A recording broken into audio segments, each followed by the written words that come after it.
Hello दोस्तों, मेरा नाम है कुलदीप शर्मा और आप देख रहे हैं तैयारी हब। तैयारी हब में आज हम बात करने वाले हैं करंट अफेयर्स के बारे में। और जो भी गवर्नमेंट एग्जाम की प्रिपरेशन कर रहा है उनके लिए यह वीडियो मोस्ट इंपॉर्टेंट है। तो चलिए शुरू करते हैं अपने पहले क्वेश्चन की ओर। पहला क्वेश्चन जैसा कि आप देख रहे हैं, लिखा है किस देश में कोविड-19 से 1 लाख से ज़्यादा लोगों की मौत हो गई है। तो आपके सामने चार ऑप्शन दिख रहे हैं: इटली, ब्राज़ील, यूएसए, ब्रिटेन। तो आपका सही जवाब है सी, यूएसए में 1 लाख से ज़्यादा लोगों की मौत हो चुकी है। अब इसके बारे में थोड़ी सी और डिटेल लेते हैं हम लोग। जैसा कि आप देख रहे हैं यहाँ पे, यह किसी भी अन्य देशों की तुलना में बहुत अधिक ज़्यादा है। अगर पूरी दुनिया का आंकड़ा देखें तो सभी देशों को मिलाकर कोरोना वायरस से इन्फेक्टेड पर्सन्स की संख्या 57 लाख से ज़्यादा हो गई है और 3.5 लाख से ज़्यादा लोगों की मौत हो चुकी है। ठीक है, इसी प्रकार से हम अपने सेकंड क्वेश्चन को बढ़े। सेकंड क्वेश्चन हमारा क्या कह रहा है, ध्यान से देखिएगा आप लोग। भारत और चीन के बीच सीमा यानी कि लैक विवाद पर किस विदेशी राष्ट्रपति ने दोनों देशों को मध्यस्थता का प्रस्ताव दिया है। तो आपके सामने चार ऑप्शन देख रहे हैं: Emmanuel Macron, Donald Trump, Hassan Rouhani, Xi Jinping. तो आपका सही जवाब है बी, डोनाल्ड ट्रंप ने दिया है। अब इसके बारे में और देखते हैं क्या है। अमेरिकी प्रेसिडेंट डोनाल्ड ट्रंप ने कहा है कि चीन और भारत के सीमा विवाद पर अमेरिका मध्यस्थता के लिए तैयार है। इसके लिए उन्होंने दोनों देशों की सरकारों को सूचना भी पहुंचाई है। ठीक है, इसी प्रकार से हम अपने थर्ड क्वेश्चन के बढ़े जो कि मोस्ट इंपॉर्टेंट है। ध्यान से देखिए, चीन की ओर से लैक सेन पर तनाव की वजहें क्या हैं। तो ये आपका क्वेश्चन है और इसमें इसकी कुछ वजह हैं जो आपके आंसर में। तो मैं जो आपके सामने रख रहा हूँ, जैसा कि पहला वजह है कोविड-19।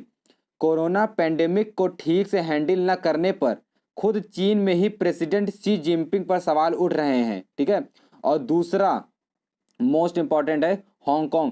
चीन में अपना प्रभाव पहले की तरह कायम रखने के लिए हांगकांग को जो भी अभी तक स्वायत्त क्षेत्र है उसे पूरी तरह से अपने कंट्रोल में लेने की कोशिश कर रहा है।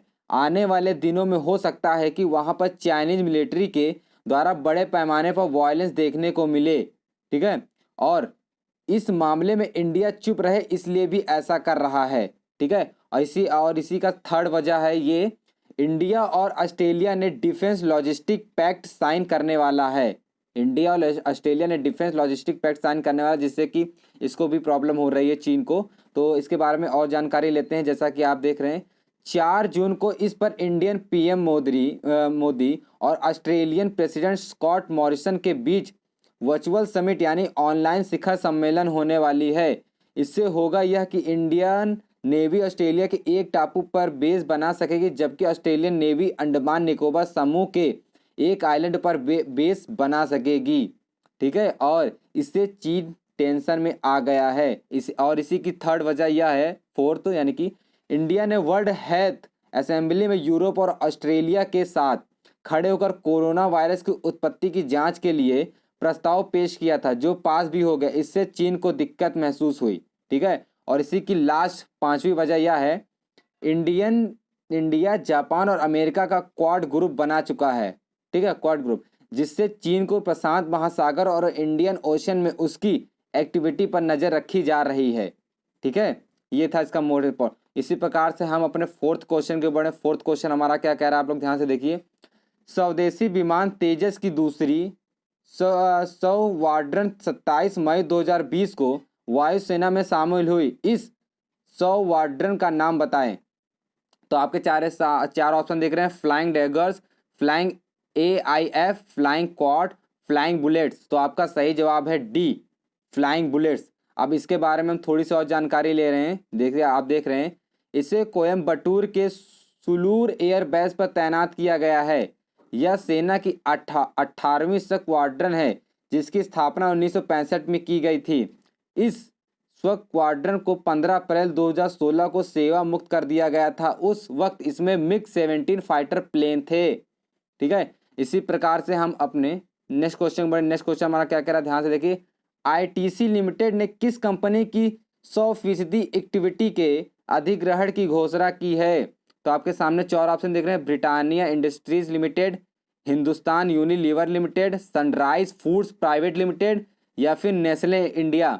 तो आपका सही जवाब है C, Sunrise foods and private limited. अब इसके बारे में थोड़ी सी और जानकारी ले रहे हैं हम।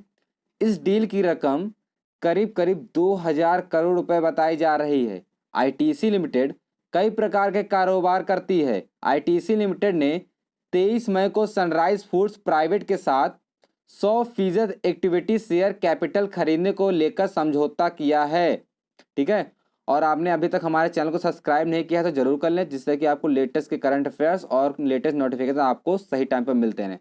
इसी प्रकार से हम अपने नेक्स्ट क्वेश्चन के ऊपर, नेक्स्ट क्वेश्चन हमारा क्या कह रहा है, ध्यान से देखिए आप लोग। बच्चों की किताब द इकाब बॉक को मुफ्त में ऑनलाइन जारी किया गया है। ये किस मशहूर लेखक ने लिखी है? 4 ऑप्शन दिख रहे हैं आपके सामने, जेनी मॉरिस, जेके रोलिंग, झुम्पा लाहिड़ी और या फिर एमियर मैकब्राइड। तो आपका सही जवाब है बी, जेके रोलिंग ने। अब इसके बारे में और जानकारी ले रहे हैं हम, जैसा आपके सामने है।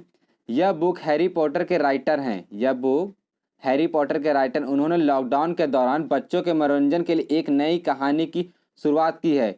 इसकी श्रृंखला आगे भी रिलीज होगी। हैरी पॉटर श्रृंखला में उनकी पहली पुस्तक Harry Potter of the philosopher है, स्टोन 1997 में प्रकाशित हुई थी। ये इतिहास में बेस्ट सेलिंग बुक सीरीज है। ठीक है, इसी प्रकार से हम अपने नेक्स्ट क्वेश्चन को बढ़े। नेक्स्ट क्वेश्चन हमारा क्या कह रहा है, ध्यान से देखिए आप लोग।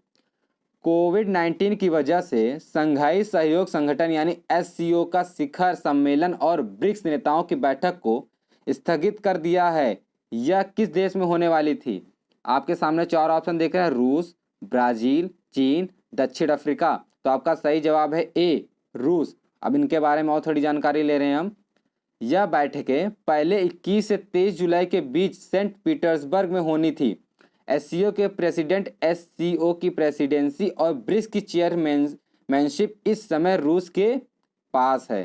ठीक है, इसी प्रकार हम अपने 8th क्वेश्चन को बढ़े। 8th क्वेश्चन हमारा क्या कह रहा है, ध्यान से देखिए। नासा ने वाइड फील्ड यानी इंफ्रारेड सर्वे टेलीस्कोप यानी डब्ल्यू फर्स्ट का नाम बदलकर किस वैज्ञानिक के नाम पर रखा है? तो आपके सामने 4 ऑप्शन देख रहे हैं, Benjamin Franklin, Nancy Grace Roman, Abdul Kalam, Shannon Walker. तो आपका सही जवाब है बी, नैन्सी ग्रेस रोमन। अब इनके बारे में और थोड़ी जानकारी लेते हैं। यह स्पेस टेलीस्कोप है जिसे वर्ष 2025 में अंतरिक्ष में पृथ्वी की कक्ष में तैनात किया जाएगा। नैन्सी ग्रेस रोमन एक एस्ट्रोनॉमर यानी कि खगोल वैज्ञानिक थी। ठीक है, इसी प्रकार से हम अपने सेकंड लास्ट क्वेश्चन को बढ़े। सेकंड लास्ट क्वेश्चन हमारा क्या कह रहा है, ध्यान से देखिए आप लोग।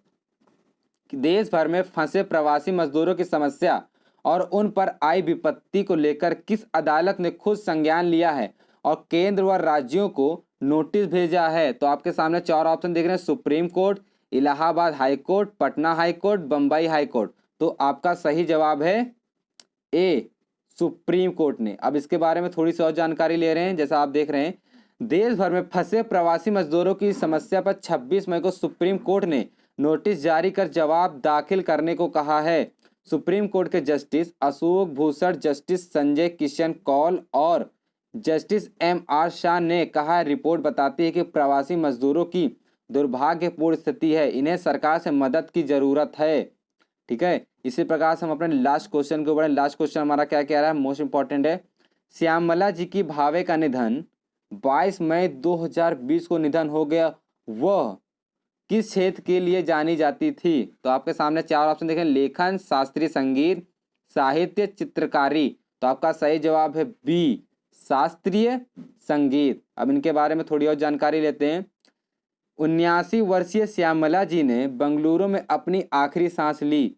वो हिंदुस्तानी के साथ ही कर्नाटक संगीत में भी पारंगत थी।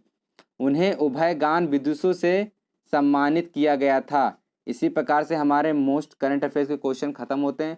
अगर आपको वीडियो अच्छी लगी तो हमारे चैनल को सब्सक्राइब करें। धन्यवाद।